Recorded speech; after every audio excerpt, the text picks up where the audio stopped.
like I said at the onset, the debate is it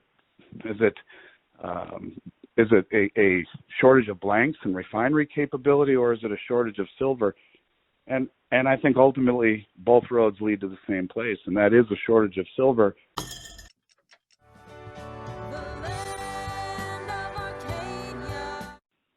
Well, hello there, my friends. This is Yara Vinay coming to you for Arcadia Economics. And tonight I'm joined by our good friend Andy Schectman from Miles Franklin to give us a little update about the physical silver market and maybe some insight into what premiums are doing right now. So without any further ado, welcome, Andy. How are you doing? And thanks for being here.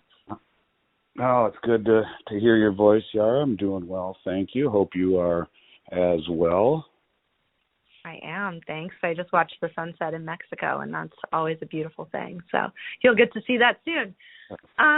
The main reason why I wanted to check in with you is I've been watching these paper price smashes pretty regularly, and I think a lot of people are wondering, when is this ever going to end? But in the meantime, what's going on with the physical silver buying while this is happening? Can you give us some insight into that?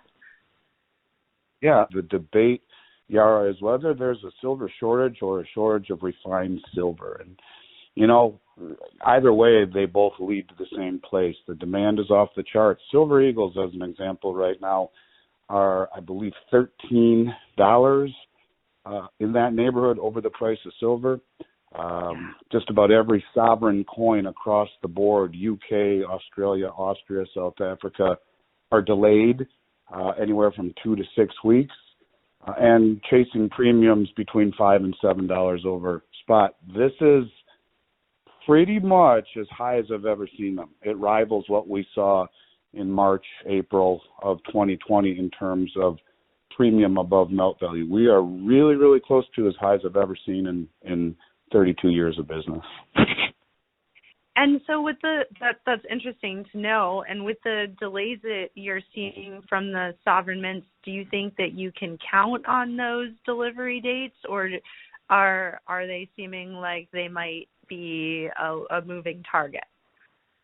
Well, we'll talk about the U.S. Mint as being a little bit different in a second. But, yeah, it is a moving target because, much like the supply chain issues that everyone is facing in the States, trying to buy anything from a refrigerator to any consumables or durable goods that you buy in your home, the delays are extraordinary.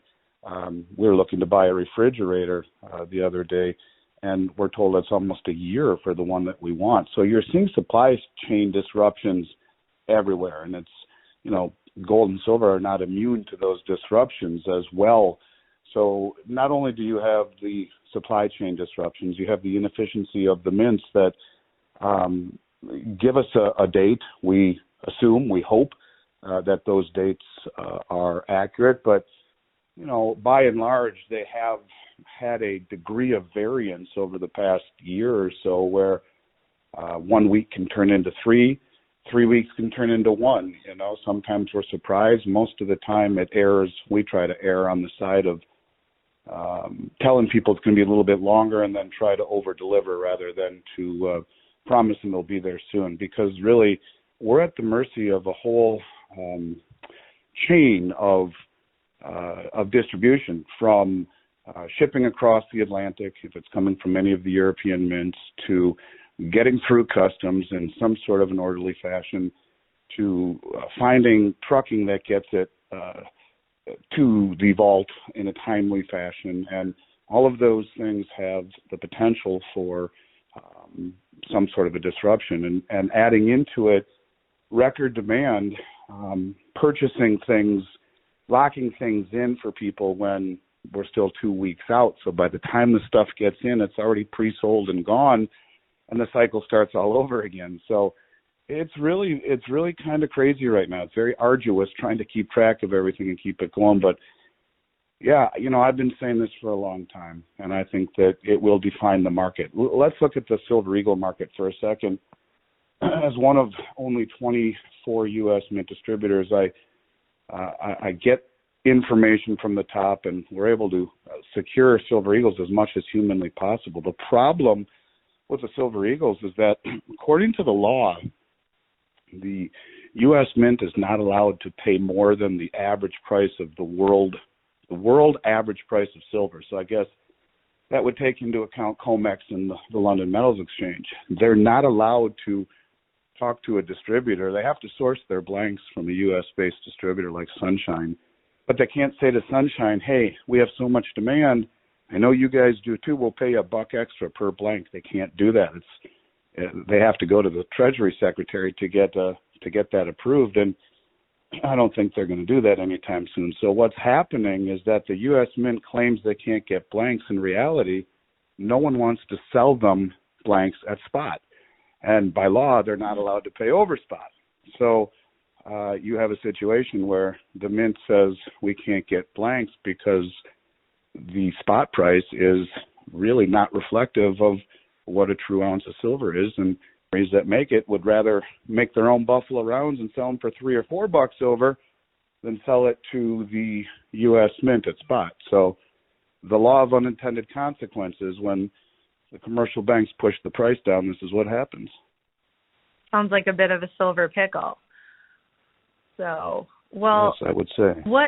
What is, in your opinion, the thing that people should, or I guess should isn't the right word because everybody's got unique situations, but what do you think is the best thing for people to be purchasing right now, knowing that some of these premiums are so high and that it's hard to get stuff from the sovereign mints right now?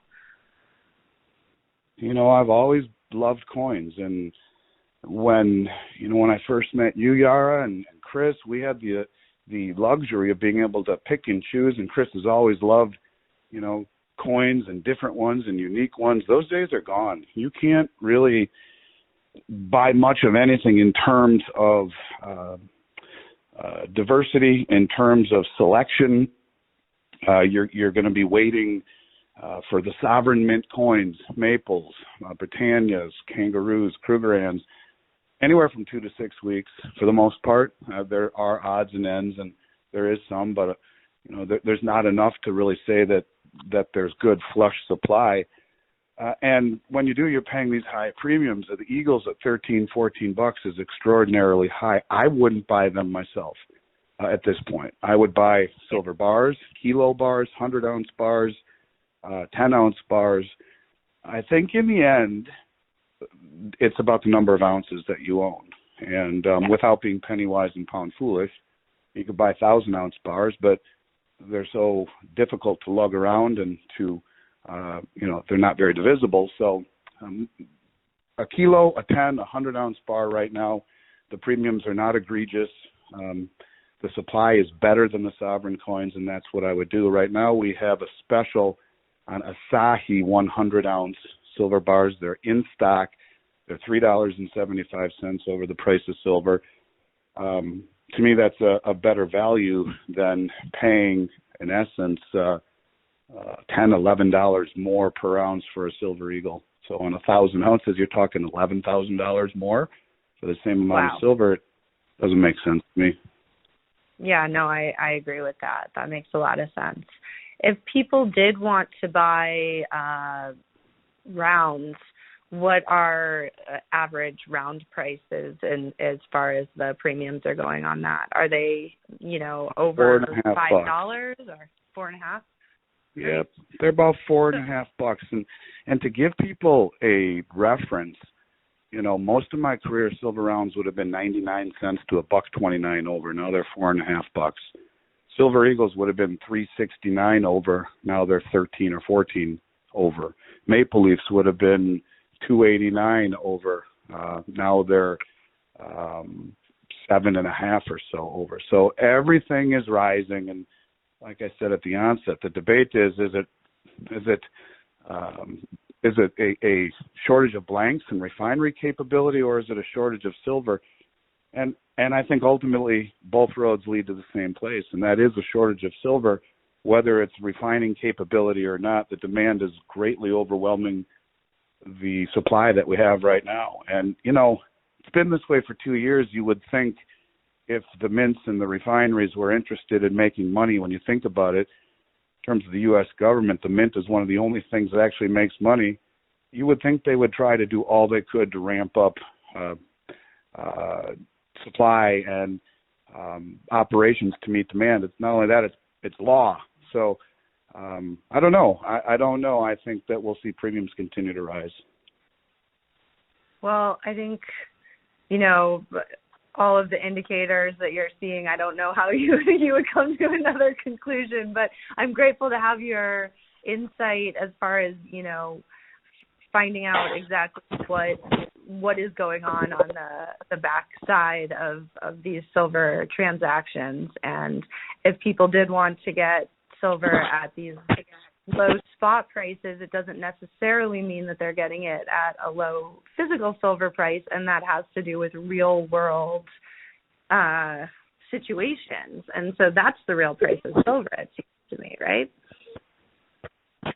Yeah, to me, one of the things that people need to focus on is that when you look at what Trudeau did, when you look at Russia being kicked out of the SWIFT system, when you see countries like Nigeria and Venezuela signing contracts to sell oil for yuan, when you see Saudi Arabia negotiating with China to sell oil for yuan, and all of these yuan-denominated transactions are convertible into gold on the Shanghai Gold Exchange, it's all one thing. It's de-dollarization, and it's waking people up. When you weaponize the dollar and tell people who can and can't use it, people wake up to the realization that, hey, could it be me next? And they're looking for alternatives.